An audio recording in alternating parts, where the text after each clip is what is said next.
Margherita में तेज हुई चुनावी सरगर्मी। त्रिकोणीय मुकाबले से गरमाया सियासी माहौल।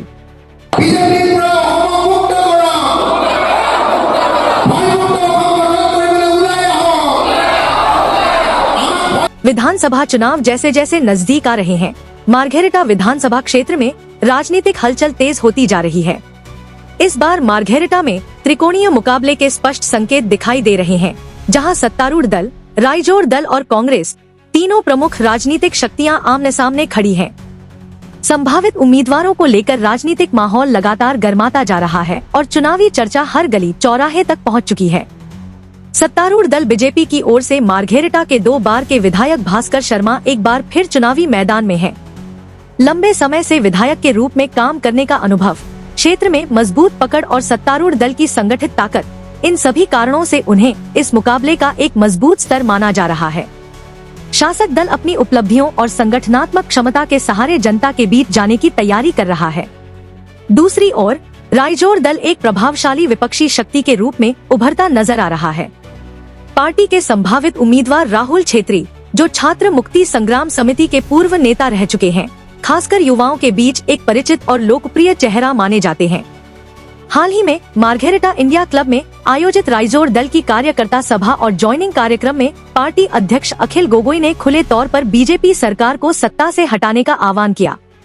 इस कार्यक्रम में बड़ी संख्या में लोगों के राइजोर दल में शामिल होने से मार्घेरिटा में पार्टी की बढ़ती ताकत और जन समर्थन के संकेत साफ तौर पर देखने को मिले।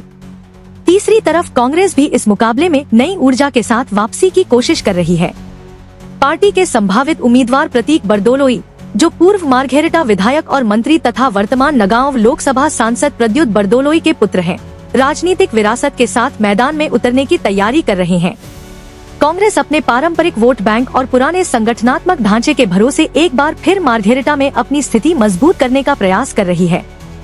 हालांकि इस त्रिकोणीय चुनावी मुकाबले के बीच एक बड़ा राजनीतिक सवाल भी उभर कर सामने आया है।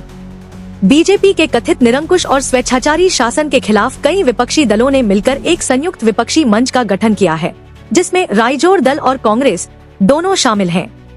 ऐसे में सबसे बड़ा सवाल यह है कि यदि दोनों दल विपक्षी गठबंधन का हिस्सा हैं, तो मार्घेरिटा विधानसभा सीट से आखिर चुनाव कौन लड़ेगा? राजनीतिक असमंजस इसलिए भी बढ़ गया है क्योंकि जमीनी हकीकत कुछ और ही कहानी कह रही है। राइजोर दल और कांग्रेस दोनों ही अपने अपने स्तर पर चुनावी तैयारियों और प्रचार में सक्रिय दिखाई दे रहे हैं। सभाएं, जनसंपर्क अभियान और संगठन विस्तार का काम तेजी से चल रहा है, जिससे विपक्षी गठबंधन के भीतर सीट बंटवारे को लेकर चर्चाएं और अटकलें और तेज हो गई हैं। कुल मिलाकर मार्घेरिटा विधानसभा क्षेत्र इस समय एक जटिल लेकिन बेहद रोचक राजनीतिक दौर से गुजर रहा है। एक और त्रिकोणीय मुकाबले की संभावना मजबूत होती जा रही है, तो दूसरी ओर विपक्षी एकजुटता के तहत एक साझा उम्मीदवार को लेकर अनिश्चितता बनी हुई है।